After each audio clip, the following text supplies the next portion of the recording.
பல எதிர்பார்ப்போட ரிலீஸ் ஆன படம் தான் தக் லைஃப். இந்த படம் எதிர்பார்த்த அளவுக்கு ஹிட் ஆகல அப்படின்றதுனால டைரக்டர் மணிரத்னம் அவர்கள் மன்னிப்பு கேட்டிருக்காரு. இந்த வருஷம் ஜூன் 5ஆம் தேதி ரிலீஸ் ஆன படம் தான் தக் லைஃப். இந்த படத்துக்கு மேல பெரிய எக்ஸ்பெக்டேஷன் மக்கள் மத்தியில இருந்துச்சு.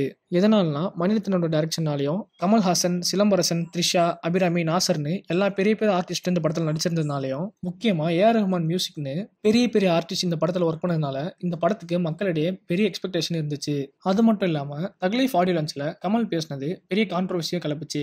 அது கமல் மேல மட்டும் இல்லாம ஆக்டர் சிவராஜ்குமார் மேலயும் பெரிய கான்ட்ரோவர்சியை கிளப்பிச்சு. இதை தொடர்ந்து தக் லைஃப் படத்தை கர்நாடகால ரிலீஸே பண்ணக்கூடாது அப்படின்ட்டு கர்நாடகால ப்ரொடெஸ்ட் எல்லாம் பண்ணாங்க. கமல்ஹாசன் மன்னிப்பு கேட்டா மட்டும்தான் நாங்க படத்தை கர்நாடகால ரிலீஸ் பண்ணுவோம் அப்படின்னு சொல்லியிருந்தாங்க. அதுக்கு கமல்ஹாசன் அன்புக்கு மன்னிப்பு எல்லாம் கேட்க முடியாது அப்படின்னு சொல்லியிருந்தாரு. இதை தொடர்ந்து ஆக்டர் சிவராஜ்குமார் மேலயும் நிறைய கான்ட்ரோவர்சி எல்லாம் வர ஆரம்பிச்சது. அதுக்கு சிவராஜ்குமார் ரிப்ளேவா ஒரு வீடியோ கூட போட்டிருந்தாரு. அந்த வீடியோவும் கர்நாடகால பெரிய கான்ட்ரோவர்சி தான் கிளப்பிச்சு. இதை தொடர்ந்து கர்நாடகா ஹைகோர்ட்டும் சிஎம்ஓ தக் லைஃப் படத்தை கர்நாடகால ரிலீஸே பண்ணக்கூடாது அப்படின்னு சொல்லிட்டாங்க. தக் லைஃப் படத்தை கர்நாடகால பேனோ பண்ணிட்டாங்க. இதை தொடர்ந்து ஜூன் 5ஆம் தேதி தக் லைஃப் படம் கர்நாடகா தவிர மற்ற எல்லா ஸ்டேட்லயும் ரிலீஸ் ஆச்சு. ஜூன் 17 அன்னைக்கு சுப்ரீம் கோர்ட் யார் வேணா இந்த படத்தை ரிலீஸ் பண்ணலாம், அதை யாராலையும் பேன் பண்ண முடியாது அப்படின்னு சொல்லியிருந்தாங்க. தக் லைஃப் படம் ரிலீஸ் ஆனதுக்கு அப்புறம் மக்களிடையே நெகட்டிவ் ரிவ்யூஸ் தான் நிறைய வாங்குச்சு. எல்லா சோஷியல் மீடியாலையும் தக் லைஃப் படத்துக்கு நெகட்டிவ் ரிவ்யூ தான் கொடுத்திருந்தாங்க.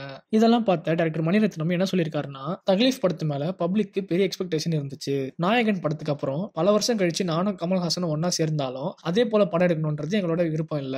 புதுசா ஒரு எக்ஸ்பெரிமெண்டல் மூவியா ட்ரை பண்ணலாம்னு இருந்தோம். ஆனா ஃபேன்ஸ் எல்லாருமே நாயகன் மாதிரி ஒரு படம் வரப்போகுது அப்படின்னு எக்ஸ்பெக்ட் பண்ணனால தான் இந்த படம் ஃபிளாப் ஆயிருக்கு. இதனால நாங்க 2 பேருமே சேர்ந்து மக்கள் கிட்ட மன்னிப்பு கேட்டுறோம் அப்படின்ட்டு கமல்ஹாசனுக்கும் சேர்த்தே மன்னிப்பு கேட்டிருக்காரு மணிரத்னம். இதை பத்தி என்ன நினைக்கிறீங்கன்னு கமெண்ட் பண்ணுங்க. வீடியோ பிடிச்சிருந்தா லைக் பண்ணுங்க, கமெண்ட் பண்ணுங்க, ஷேர் பண்ணுங்க, சப்ஸ்கிரைப் பண்ணுங்க. மறக்காம பக்கத்துல இருக்க பெல் ஐகானை கிளிக் பண்ணுங்க.